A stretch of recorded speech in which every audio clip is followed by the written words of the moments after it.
Excuse me. What in the world are you thinking? Mean Gene, the first thing you need to do is to tell these people to shut up if you want to hear what I gotta say. What up, y'all? Oh my gosh. This is KMB the Sexy Ninja for a Paper Saber universe. We're talking about NXT's Halloween Havoc 2023 Night 1 with Vic Joseph and Booker T. I just got done watching the show. Oh man, you talk about one hell of a night. We started off with I believe the band's called New Year's Day. Their song Vampire, that's the theme of this night, and rocking out hard. We're just setting the tone for Halloween Havoc. Then we have Shotzi and Scarlett who are hosting. Great hosting throughout the night. The stage looked great. We started off with the Devil's Playground match. Roxanne Perez versus Kiana James. Roxanne's got the Freddy look. I was like, oh, hell yeah. Kiana James comes out. And this was a fight. This was what I wasn't expecting much, from... There's certain things in NXT that I really look forward to in certain rivalries. I'm like, okay. But I'm glad I sat through this one. Because this was fucking awesome. This was something like Kiana James got a big old knot on her head. And Roxanne Perez for the win. Crazy spots on the outside with the playground. Finished the spot with taking out Kiana James with her own purse. The brick that's in there. Now we shall see what Roxanne Perez does. Is this over? I think it should be with that kind of match. They used the slide. They used the swings. I mean, they talked about that. They used everything but the kitchen sink. So, great match. Just to set the tone for the night. Vic has an interview with Carmelo backstage, and it was earlier in the day type of thing. And he asked him like, hey, you got your big championship next week, the rubber match, you and Ilya Dragunov and blah, blah, blah. Saying what we all been thinking. Did Carmelo attack Trick? Carmelo's like, hey, that wasn't me. Why would I do that? But it's like, there's reasons, jealousy, envy, all this stuff about your boy Trick, and he was supposed to be in that number one contendership match, but he didn't make it. So, all sides are pointing towards Carmelo, and that was the theme every time Carmelo was on the screen. He gets a little upset, and he leaves. He leaves the interview and says, all right, Vic, I'm out. He even asked him, is this an interrogation? Back up off me. Scarlett and Shotzi are backstage, and they got some great makeup tonight. With Shotzi got that pinhead look and everything like that, and Scarlett, everyone had great. This show was just really, really nicely done. Halloween themed shows, I feel are hard to pull off, but I feel like NXT has found their groove, especially when it comes to Halloween Havoc. Scarlett and Shotzi, there with Noam Dar, the metaphor in the back, and telling Noam Dar his future and everything with the tarot card reading. But the best part about this is after the reading, Metaphor's like, well, I don't care. Noam Dar's like, whatever. Here comes Tozawa. This man has been killing it for the past couple of weeks. Not only killing it, but he comes in, he takes Noam Dar's Heritage Cup. I was like, good for you, Tozawa. I'm glad we're using him a bit more. The man deserves the world, to be honest, and he's so nasty. And he just stole Noam Dar's Heritage Cup. Next up is the debut of Lexis King versus Dante Chen. And Lexis King comes... I gotta say, this entrance was fucking dope. He's on this throne chair that just kind of pulls him out. Then he comes in, he looks like a rock star with his hair and everything like that. The guy looks like $1,000,000. And he looks at the camera and says, Brian Pillman is dead. Long live Lexis King. I thought this was a fun debut. It was a little bit longer than it should have been. In my opinion, I felt like this was a match where you debut Lexis King. Don't let the other person get too much offense. Then Lexis, kind of a squash. Kind of a squash in, squash out. We get out. And that's how you debut Lexis King. And I like the fact that he looked at that camera and said, Brian Pillman is dead. You know, he's got to be his own person. There's no junior here, so we shall see. But Chase U's backstage. They get interrupted by the family. They got a big tag team match that's coming up tonight. Women's breakout tournament. Kalani Jordan versus Ariana Grace. Jordan for the win. I think she's going to go all the way. You know, this was a decent match for what it was. Von Wagner's recovery, you know, after being demolished and whatnot by Braun Breaker. Mr. Stone goes and visit him, and he tells him, like, I'm taking on Braun Breaker. And he's like, yeah, blah, blah, for my friend. And Von's like, yeah, I'm your friend? And he's like, yes, you're my friend. And this match is for you next week. And I think Mr. Stone's going to get his ass kicked. That's just the way I feel. Our hosts are back, Shotzi and Scarlett.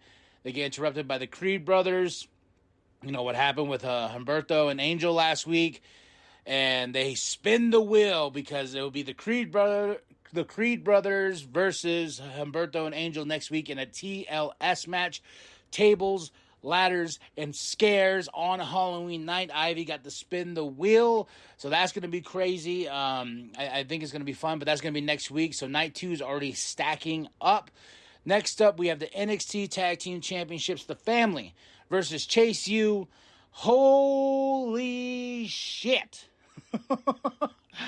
I did not expect championships to change hands this evening, folks. Oh my gosh, Chase U for the win, you know, courtesy of JC Jane. But oh my god, like I was sitting here, and this was a damn good tag team match. You know, I love a good damn good tag team match. I can't even talk today because I'm just so excited. But Chase U for the win. I was sitting here like, oh my god, are you serious? Okay, go Chase U. You know, now they got tag team gold, and the family was like, you know, they were shocked as well. I think the whole NXT crowd was shocked as well. They gave us a show tonight. That's what I think was the best part about it. Nathan Frazier, hard-hitting truths. You know, he's talking about Dirty Dom and his this rivalry that has been building. But next week, night 2, he challenges him for that North American Championship, and that's what we're gonna get next week, night 2 of Halloween Havoc.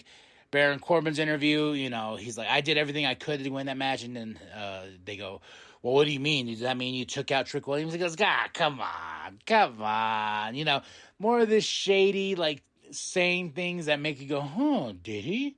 Did he not? So he's like, he even points at Carmelo Hayes. He goes, hey, if anybody's going to do it, it's going to be him. So more signs are pointing at Carmelo. And, you know, this just could be one of those things where it couldn't be Carmelo Hayes. Could be someone totally different. Next up is a lights out match. Blair Davenport dressed as Georgie and versus Gigi Dillon, who's dressed as Beetle Gigi, and Blair Davenport for the win. This was a fun match. There's a few cool spots. I'm glad that Blair won, but I don't think this rivalry is over. I think we got to take it to one more level. That's just my opinion, because I do like Blair Davenport and I do like Gigi. I do like this rivalry, and I want, you know, in a lights out match, like, I was trying to grasp the concept. It was going to be as fun as the Bray Wyatt and LA Knight one at the Royal Rumble, you know, with the lights and everything like that. But no, you know, it was decent for what it was, but I feel like they need one more outing to showcase, like, to end this rivalry. Bam, stab it, and move on. Vic Josephs with Ilya Dragunov. I like what Ilya Dragunov had to say. He says, hey, you know, I don't have to adjust to anybody. My opponents have to adjust to me. I'm a fighting champion, and damn it, you know, Carmelo Hayes is gonna go down, and he's desperate, and that's his weakness here. And that's what I'm gonna do, is beat Carmelo Hayes next week.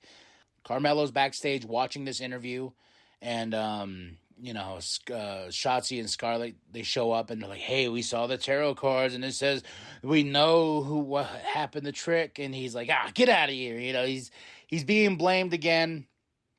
Next up is the women's breakout tournament, Lola Vice versus Carmen, and Lola's with Elektra Lopez. You know, Carmen got distracted. Lola Vice for the win. Now we'll have Lola Vice versus Kalani Jordan for the end of this tournament. You know, that's going to be next week as well. And then we had, before this, we had Tiffany's backstage. I was like, what? You know what's funny is like, as soon as I was like, where's Tiffany Stratton in all this mess?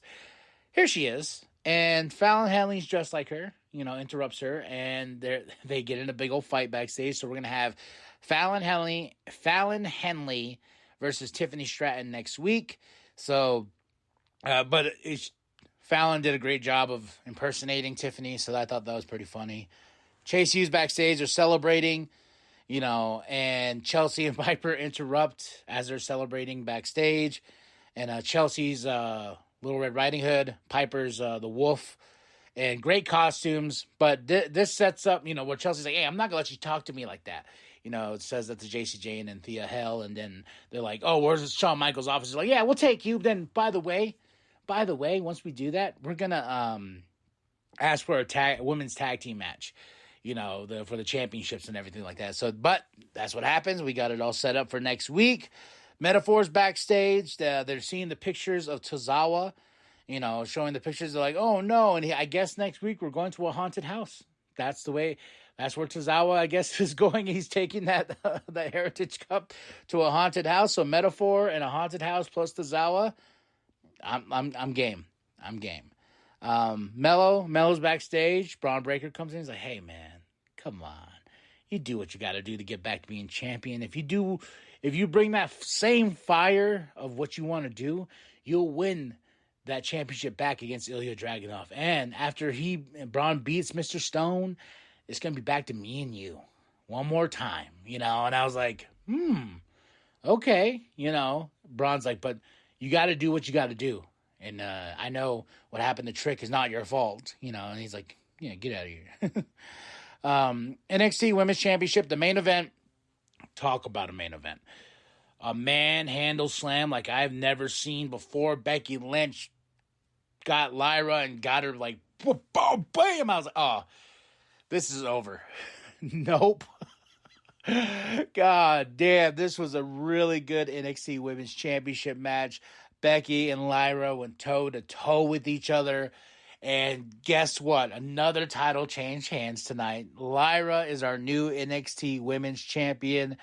Holy shit, man. This was a damn good match. They went overtime on this one, and rightfully so. That crowd was into it. I was sitting here, and after that manhandle slam, I was like, oh my gosh. And what's great, too, about the finish is it was sort of a roll-up because these two were hitting each other with everything they had, and they were kicking out. So it was one of those like last minute of attempts, just catching the opponent off guard just for a split second and winning the championship. Lyra for the win. Becky pulls the title from the ref's hand before he hands it to Lyra, and she grabs it, looks at it, hands it to Lyra, and gives her before she hands it to Lyra, she looks up. And guess who came out to watch this whole match? Jade Cargill is sitting on the throne, and she's watching this match. And this really great moment where Becky looks back at her, then like for a split second. So we know where we're going with Jade. Jade and Becky are going to build a rivalry here soon, but looks back, hands the title, hugs Lyra, rightfully so. I got to say, Lyra, like I was never the biggest fan of Lyra for a long time, but the way she's built herself, the way she's gone toe-to-toe with Becky Lynch, she deserves this championship. And I would like to see where this championship run is going to take her. And the celebration we're going to have next week for NXT. Jade Cargill's there. Jade Cargill, Becky Lynch, the first, her first opponent. We shall see. It's all said and done. There's Halloween Havoc 2023, night 1. I give this a solid 5 out of 5. This was a damn good show. So good. I didn't even notice the time. I had a really good time with this show. Halloween Havoc 2023 night 1. I can't wait for night 2. I'm spent.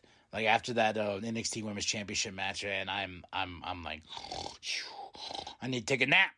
But match of the night for me is the main event. Next up is the NXT Tag Team Championships. We got new champions here too.